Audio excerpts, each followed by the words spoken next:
Minggu ini kita akan sedikit mendengar renungan tentang tempat perlindungan. Secara fisik, kita bisa berlindung di rumah kita masing-masing. Tidak kepanasan, tidak kehujanan, terhindar dari virus yang sedang mewabah.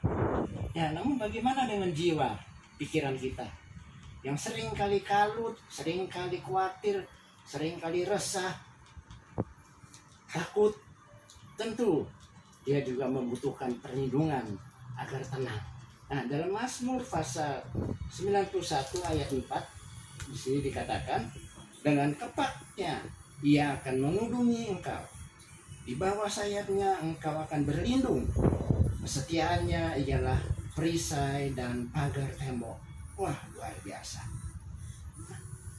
Bayi kanguru memang tidak ada di sini, banyak di Australia.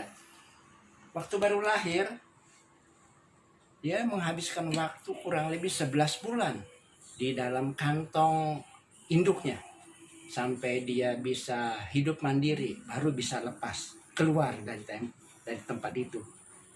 Ya.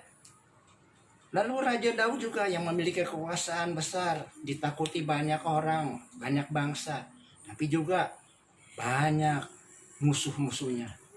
Dia mengatakan dia hanya tenang berada dalam perlindungan Tuhan, dalam perlindungan Allah.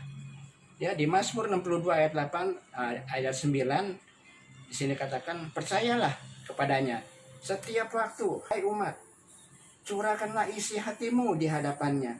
Allah ialah tempat perlindungan kita. Salah. Nah, persoalannya sekarang sudah tahu. Mazmur 91 udah tahu. Tempat perlindungan udah tahu di Tuhan. Di rumah Tuhan. Tapi bagaimana cara mengaksesnya? Kenapa seringkali kita tidak merasakannya? Khususnya sekarang waktu darurat. Waktu semua di lockdown. Nggak bisa kemana-mana. Bagaimana? Ya, jangan panik, tenang. Karena di 1 Korintus pasal 3 ayat 16-17 katakan, tidak tahukah kamu bahwa kamu adalah bait Allah dan bahwa roh Allah diam di dalam kamu? Jika ada orang yang membinasakan bait Allah, maka Allah akan membinasakan dia. Sebab bait Allah adalah kudus dan bait Allah itu ialah kamu. Ya, di 2 Korintus 6 ayat 16 juga katakan, apakah hubungan bait Allah dengan berhala? Karena kita adalah bait dari Allah yang hidup. Menurut firman Allah itu, aku akan diam bersama-sama dengan mereka dan hidup di tengah-tengah mereka. Dan aku akan menjadi Allah mereka dan mereka akan menjadi umatku. Sadarlah, ya, kita adalah tempat kediaman Allah, kediaman Tuhan. Jadi nggak usah jauh-jauh, nggak usah susah-susah. Tapi apakah hidup kita ini sembarangan saja?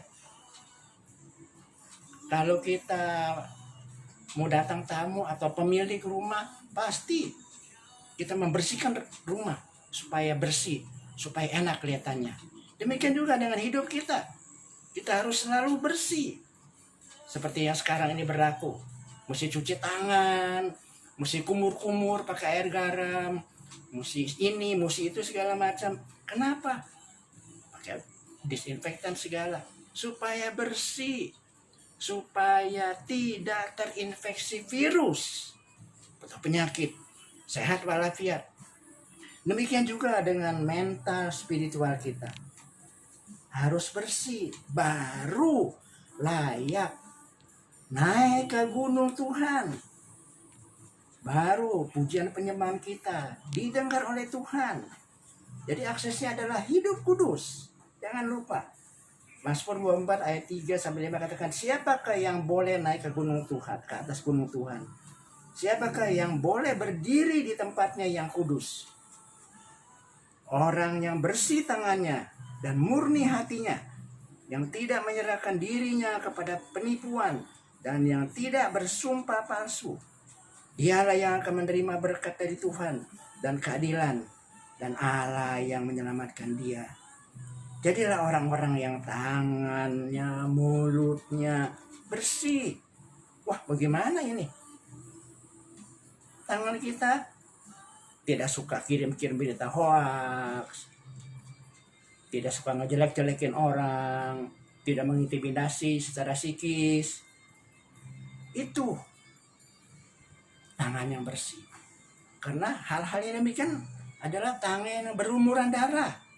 Kalau berlumuran darah berarti pembunuh, silent killer. Mana ada pembunuh yang bisa hidupnya tenang? Tidak ada. Jadi tidak ada pengamanan atau tempat perlindungan yang absolut selain dari Tuhan. Ketika datang dengan rasa gentar, mencekam, kita naik ke gunung, naikkan pujian dan penyembahan kita, ya, maka kita akan mendapatkan ketenangan, kita dapat perlindungan yang kita inginkan, terhindar dari segala macam hal-hal yang ini. Terima kasih Tuhan. Kami berdoa untuk semua jemaat Tuhan, anak-anak Tuhan dimanapun, supaya bisa hidup bersih, hidup kudus, hidup benar, sehingga dia bisa mengakses Tuhan dalam pujian penyembahannya. Dia boleh menerima ketenangan, dia boleh menerima perlindungan dari Tuhan, terhindar dari segala macam hal-hal, bahkan malapetaka dan segala macam hal. Terima kasih untuk kasih Tuhan. Kami mengucap syukur dan kami mau melakukannya dalam nama Yesus. Amin.